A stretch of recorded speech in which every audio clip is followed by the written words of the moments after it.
Imagine a man who dreamed of giving free energy to the entire world. A man whose inventions power our modern lives, from electricity in your home to the radio waves carrying this very story. But when he died in a lonely hotel room in New York City, he had nothing. No fortune, no fame, not even recognition for many of his ideas. This is the tragic story of Nikola Tesla, the man who gave the world light, but died in darkness. History often celebrates the winners, the wealthy industrialists, the men who built empires, but hidden behind their success are forgotten figures, the geniuses whose work made those empires possible. Nikola Tesla was one of them. He was a visionary who imagined wireless power, global communication, and technologies that were centuries ahead of their time. Yet, his life ended in poverty, surrounded not by admirers, but by pigeons in a New York hotel. So how did a man once hailed as the master of lightning lose everything? And why did the world turn its back on him? Nikola Tesla was born in 1856 in what is now Croatia, the son of a priest and an inventor mother. From childhood, he displayed an extraordinary imagination. He claimed to see visions in his mind, images so vivid that he could design machines entirely in his head before ever building them. When he moved to the United States in 1884, Tesla carried nothing but a letter of recommendation for Thomas Edison, the most famous inventor in America. Edison hired him, and within months, Tesla had solved some of Edison's toughest electrical problems. But this partnership would soon collapse. Edison believed in direct current electricity, DC. Tesla believed in alternating current, AC. Their disagreement turned into one of history's greatest rivalries, the so-called War of the Currents. Edison launched a smear campaign against Tesla's alternating current, claiming it was dangerous. He even staged public electrocutions of animals to prove his point. But Tesla's AC system was more efficient, cheaper, and capable of powering entire cities. Backed by industrialist George Westinghouse, Tesla's alternating current triumphed. In 1893, the World's Fair in Chicago was lit by AC power. And just a few years later, Tesla's technology carried electricity from Niagara Falls to light up New York, a moment that changed the modern world forever.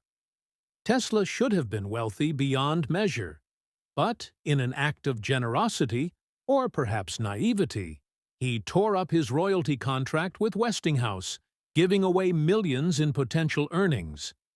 He believed that ideas, not money, defined true success.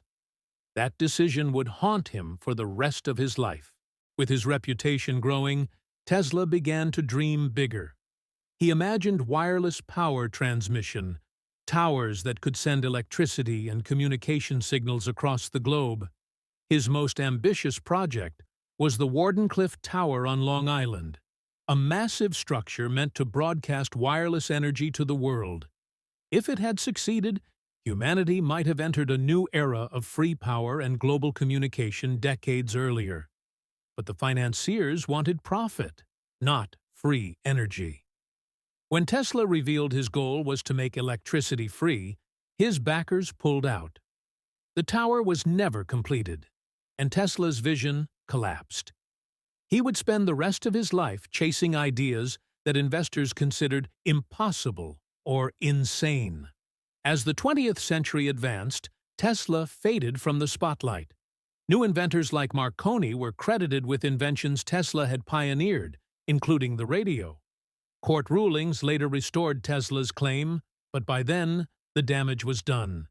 He became increasingly eccentric. He lived alone in New York hotels, leaving unpaid bills behind as he moved from one to another. He became obsessed with the number 3, with cleanliness, and, most famously, with pigeons. He claimed he could communicate with them, and once said he loved one particular white pigeon as he would a human being. Meanwhile, he lived off small grants, lecture fees, and the kindness of a few admirers. The man who once electrified the world was slowly forgotten. By the 1930s, Tesla was a relic of the past. He continued to make wild claims, death rays, earthquake machines, wireless power weapons, but few took him seriously. Some said he was brilliant but delusional. Others whispered he was simply years ahead of his time.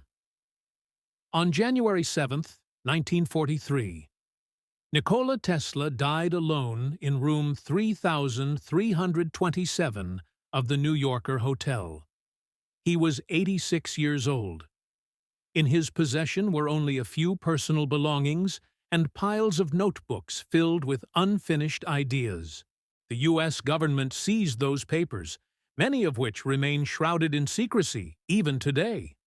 What exactly he had discovered, and whether some of his inventions were suppressed, remains a matter of speculation.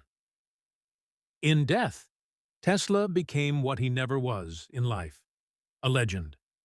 His name now inspires everything from car companies to pop culture icons. His vision of wireless power and global communication foreshadowed Wi-Fi, smartphones, and renewable energy grids. Yet, the tragedy remains. While Edison died wealthy and celebrated, Tesla died penniless and ignored. He had given the world ideas that reshaped civilization, but the world had given him nothing in return. Tesla's story is not just about genius. It's about how society treats dreamers who dare to challenge the rules of profit and power. He was a man who reached for the future, but was crushed by the present. The man who invented so much of the modern world died with nothing. But perhaps his true wealth was not money, but vision, the ability to see the future long before anyone else could imagine it. Nikola Tesla once said, "The present is theirs. The future, for which I really worked, is mine." And in a way, he was right. We live today in the world he dreamed of, a world of wireless communication, vast power grids, and technologies that connect the globe. History is full of forgotten figures like Tesla, men and women who gave everything to humanity, yet received little in return. If you want to uncover more hidden stories like this, subscribe and join me on this journey. Because sometimes, the most important lives are not the ones lived in wealth, but the ones lived in vision.